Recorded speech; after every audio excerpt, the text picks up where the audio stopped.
Landlords in Syracuse, New York believe that good cause eviction is being pushed by people from New York City, and it would destroy the housing market in upstate New York as well as the student housing market. I'm Tony, and this is Real Estate Investing and Landlord News. All right, so I have an interesting article for you today, and it's actually a letter, a letter to the editor that they put in one of these newspapers, right? And it's from a landlord up in upstate New York, up in the Syracuse area. So as people who know about New York, I don't know much about New York. I mean, I have visited there several times, but mostly to New York City, right? I have been to Buffalo like once, but other than that, I do know that Syracuse is a college town, right? And so the landlords in this story, they're from Syracuse. They're saying that, hey, this could really hurt student rentals if they pass this so-called good cause eviction law. So I've covered several videos about these sorts of laws all around the country, but the one in New York in particular is very, it's kind of a dirty thing to me because they tied these rent control provisions to it. So this isn't just a case of, hey, we're trying to give people a chance to not get evicted at the end of their lease term, which, that alone is bad enough, but they're trying to stack on top of it rent control provisions. Now, let me explain exactly how they're doing that. So what they do is they say, okay, if you want to increase your tenant's rent above a certain threshold, let's say it's 10% in this example, right? If you want to increase your tenant's rent above 10% in a single year, well, that's actually considered an eviction. And that wouldn't be one of the reasons that would qualify for the good cause eviction protections, right? So basically what they're doing is they're telling landlords, you will not be able to raise your rents above a certain threshold because otherwise you'll never be able to get rid of this tenant. See, so it's a backdoor way that they're using this law to try to pass rent control throughout the entire state. And that's what this landlord up in Syracuse, they noticed this. I mean, everybody knows this. It's pretty obvious what they're trying to do. And they try to take people, keep in mind the majority of voters that are low education, right? They haven't been educated on what these laws actually say. And instead, a lot of them are using their hearts and their emotions to look at the thing. And they're like, oh, this poor tenant is losing their home of 10 years or whatever, right? And they have a medical condition and they just can't afford a rent increase, right? But they're not thinking to themselves, well, if we pass this law, the landlord won't be able to pay their bills, or the landlord might end up stuck with a person who is a garbage tenant. Okay, they don't think about that kind of stuff.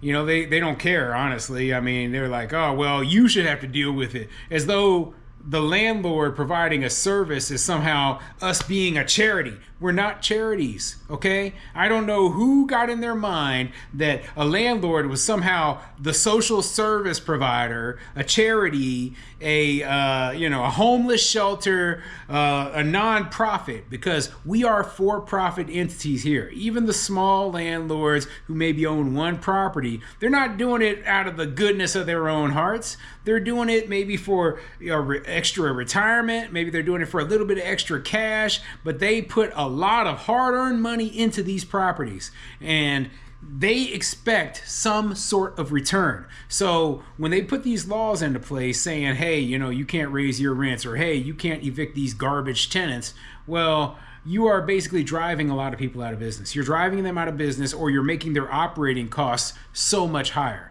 And which, if they go bankrupt, that will also drive them out of business.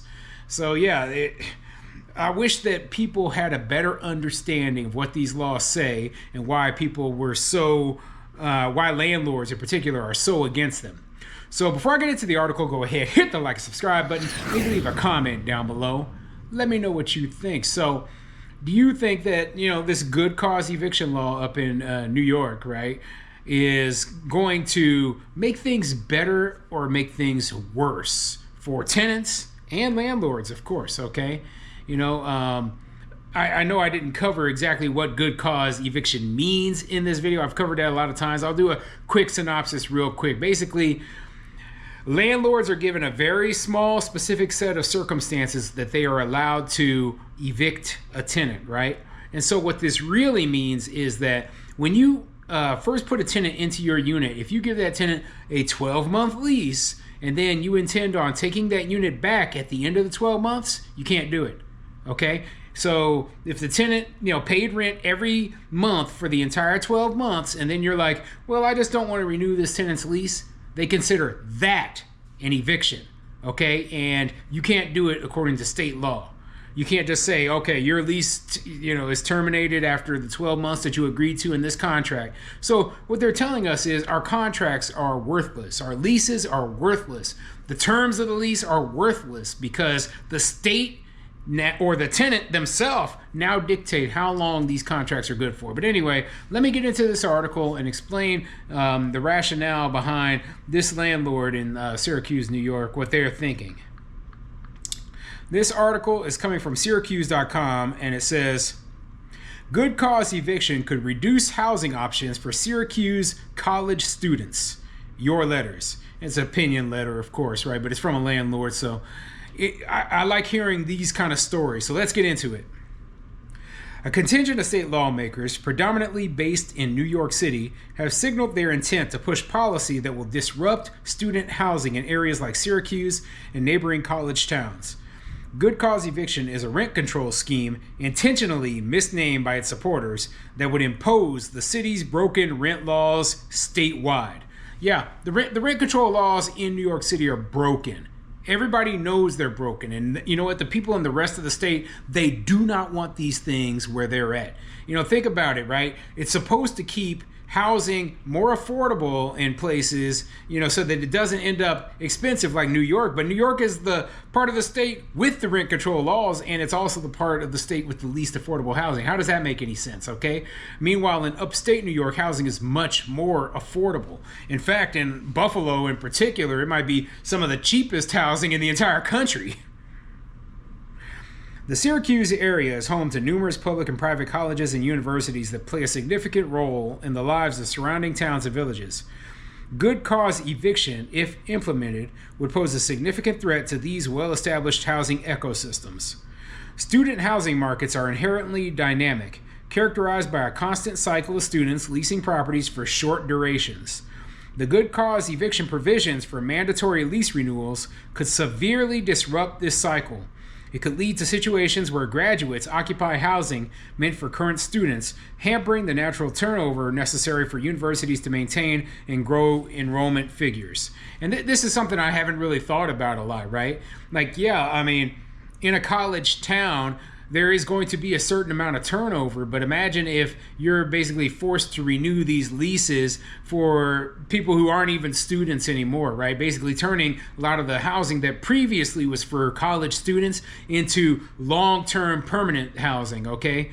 And at the same time, these sort of laws will discourage new development of student housing for college students because they have those rent control provisions in it. And, everyone knows rent control actually discourages new development. So, yeah, this could end up really hurting student housing, okay? And I don't know as much about student housing as I do regular long-term rentals, but, I can see the point that this person is trying to make here. The disruption in the student housing market would exacerbate existing challenges to finding affordable off-campus housing in Syracuse, leading to a campus housing crisis and deterring prospective students, impacting enrollment, institutional finances, and the local economy. It is crucial for local and state leaders to publicly voice their opposition to good cause eviction. Yeah, and I think that outside of New York City, you're going to see a lot more opposition to this sort of thing, okay? Now, I don't think the landlords in New York want it to pass either, right? But I think that you're going to see a lot more political opposition, I guess I should say, because, the politicians in upstate New York, they aren't leaning as far to the left, okay? So, it might be beneficial to, get some politicians who are on your side and fight against this sort of thing. But you know what?